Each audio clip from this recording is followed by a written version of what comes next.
থেকে লাল গোলাপ শুভেচ্ছা পায়ের পক্ষ থেকে লাল গোলাপ শুভেচ্ছা পক্ষ থেকে লাল গোলাপ শুভেচ্ছা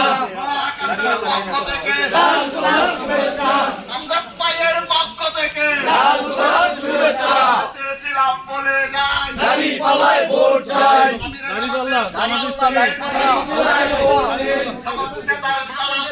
দাঁড়িপাল্লায় ভোট দিন এমপি পার্টির সালাম দিন দাঁড়িপাল্লায় ভোট দিন জামাতের সালাম দিন দাঁড়িপাল্লায় ভোট দিন এমপি পার্টির সালাম দিন দাঁড়িপাল্লায় ভোট দিন দাঁড়িপাল্লায় ভোট দিন আমজাদ ভাইয়ের পক্ষ থেকে লাল গোলাপ শুভেচ্ছা আমজাদ ভাইয়ের পক্ষ থেকে লাল গোলাপ শুভেচ্ছা আমজাদ ভাইয়ের আগমন শুভেচ্ছার স্বাগতম জামাত নেতার আগমন শুভেচ্ছার স্বাগতম আইফোন না হলে ছবি তুলে না দাঁড়িপাল্লায় ভোট দেন দাঁড়িপাল্লায় ভোট দেন লাল গোলাপ শুভেচ্ছা লাল গোলাপ শুভেচ্ছা সাউন্ড কই তোমার সাউন্ড কই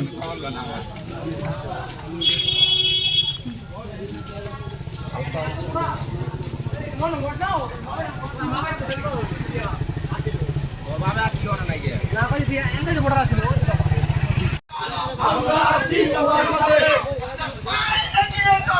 আমরা আছি তোমার সাথে আমরা আছি তোমার সাথে আমরা আছি তোমার সাথে দাঁড়িপাল্লায় ভোট দিন দাঁড়িপাল্লায় ভোট দিন দাঁড়িপাল্লায় ভোট দিন দাঁড়িপাল্লায় ভোট দিন দাঁড়িপাল্লায় ভোট চাই দাঁড়িপাল্লায় ভোট দিন দাঁড়িপাল্লায় ভোট দিন পক্ষ থেকে লাল গোলাপ শুভেচ্ছা আমজাদ ভাই এগিয়ে যাও ভোট দিন জামাত নেতার সালাম নিন দাঁড়িপাল্লায় ভোট দিন আমজাদ ভাইয়ের সালাম নিন দাঁড়িপাল্লায় ভোট দিন আমজাদ ভাইয়ের সালাম নিন দাঁড়িপাল্লায় ভোট দিন জামাত নেতার সালাম নিন দাঁড়িপাল্লায় ভোট দিন আমজাদ ভাই এগিয়ে যাও আমরা আছি তোমার সাথে এগিয়ে চলো আমরা আছি তোমার সাথে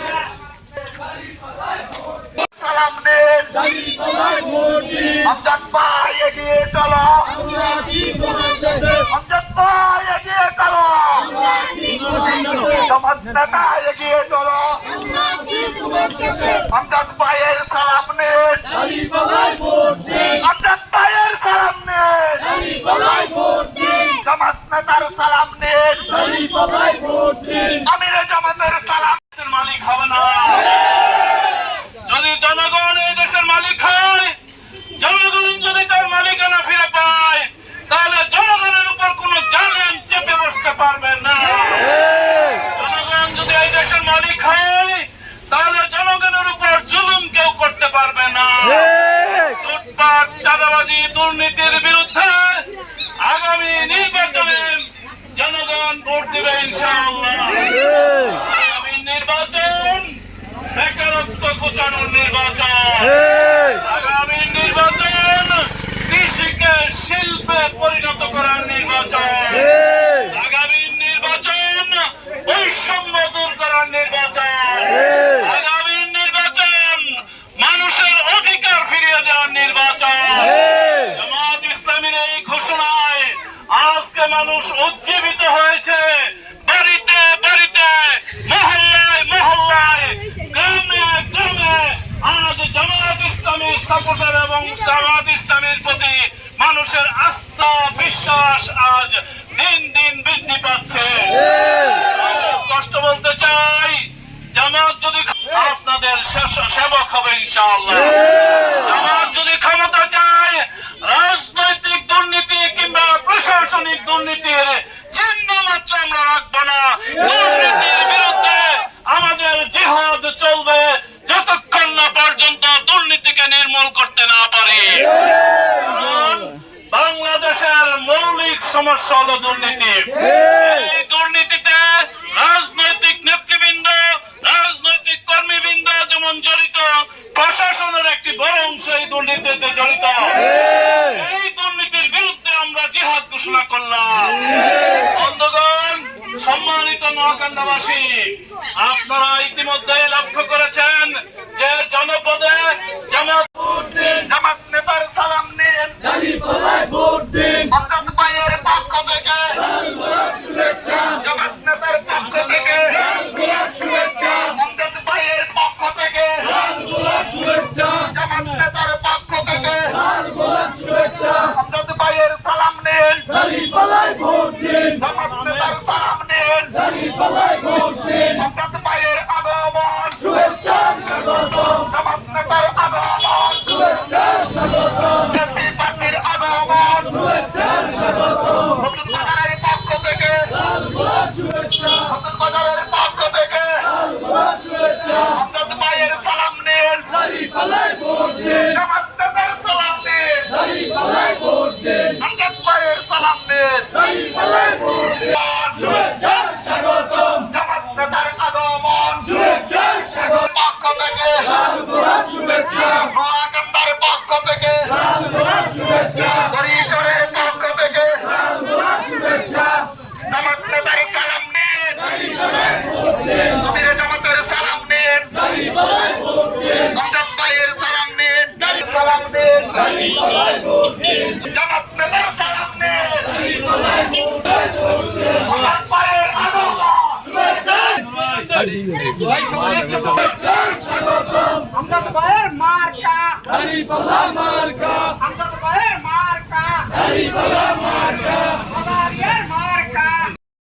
আমরা বিশ্বাস করি এই দেশের জনগণই ইসলামের রক্ষা করবে, ইসলামকে এগিয়ে নিয়ে যাবে, ইসলামী সমাজ প্রতিষ্ঠার তারাই মূল ভূমিকা পালন করবে ইনশাআল্লাহ। জামাত নেতৃত্ব দেবে ইসলাম প্রতিষ্ঠার জন্য, কিন্তু জনগণকে সাথে নিয়ে সেই কাজটি করতে চায়। ইসলামের সমস্ত বিধিবিধান ইসলাম সম্মত উপায়ে, কোরআন বর্ণিত উপায়ে এই দেশে জামাত ইসলামী প্রতিষ্ঠা করতে চায়। সেই জন্য আজকে যে জনগণের মধ্যে জোয়ার, দাঁড়িপাল্লার প্রতি মানুষের যে সমর্থন, মানুষের যে সাপোর্ট, এই সাপোর্ট কমবে না ইনশাআল্লাহ, দিন দিন বাড়তেই থাকবে। আপনাদের প্রতি আমি উদাত্ত আহ্বান জানাতে চাই, এই সমাজের অন্যায় অনাচার, দুর্নীতি, লুটপাট, চাঁদাবাজ সহ সকল অপকর্ম,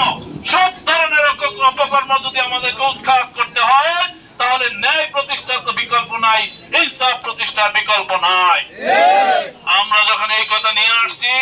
তখন কেউ কেউ মানুষকে বোঝাতে চায়, নারীদেরকে বলতে চায় আপনারা গার্মেন্টসে যাইতে পারবেন না, আপনারা ঘর থেকে বের হইতে পারবেন না, জামাত যদি ক্ষমতায় আসে আপনাদেরকে ঘরের ভিতর আবদ্ধ রাখা হবে। এটা জামাতের বিরুদ্ধে, ইসলামের বিরুদ্ধে একটি অপপ্রচার, জামাতের বিরুদ্ধে একটি অন্যায় অপপ্রচার। আমরা আপনাদেরকে আশ্বস্ত করতে চাই, ইসলাম এমন একটি জীবন ব্যবস্থা, যে জীবন ব্যবস্থায় হুট করে কোনো পরিবর্তন নিয়ে আসে না। আপনারা জানেন মদ আরবে প্রিয় ছিল, কিন্তু এই মদ নিষিদ্ধ করতে আল্লাহ রাব্বুল আলামিন দীর্ঘ সময় নিয়েছেন এবং 3টা স্টেপের মাধ্যমে সেটা নিষিদ্ধ করেছেন। একেবারে শেষ স্টেপে মানুষ যখন বুঝেছে মদ মানে খারাপ, মদ মানে মাথার বিকৃতি, মদ মানে জ্ঞান হারিয়ে ফেলা, মদ মানে কলিজা নষ্ট হয়ে যাওয়া, তখন মানুষেরা নিজে থেকেই সেই মদকে ছুড়ে দিয়েছে। রাসূলের উপর যখন আয়াত নাযিল হয়েছিল, সেদিন মানুষের মদের মটকা, গডি বাড়ি যা ছিল মদিনার মধ্যে তারা ফেলে দিয়েছিল, মদিনা সয়লাব হয়ে গেছিল। এটা ছিল মানুষ মদের প্রতি তখন ঘৃণা সৃষ্টি হয়েছিল। যেদিন ইসলাম এসেছিল, আল্লাহ রাসূল সেদিন মদ হারাম ঘোষণা করেননি। ইসলামকে না জানার কারণে, ইসলামী জীবন ব্যবস্থা সম্পর্কে ধারণা না থাকার কারণে কেউ কেউ ইসলামের বিরুদ্ধে অপপ্রচার চালায়। আমরা আপনাদেরকে অনুরোধ রাখতে চাই, কোন অপপ্রচার, কোন বয়ানে কান দিবেন না ইনশাআল্লাহ।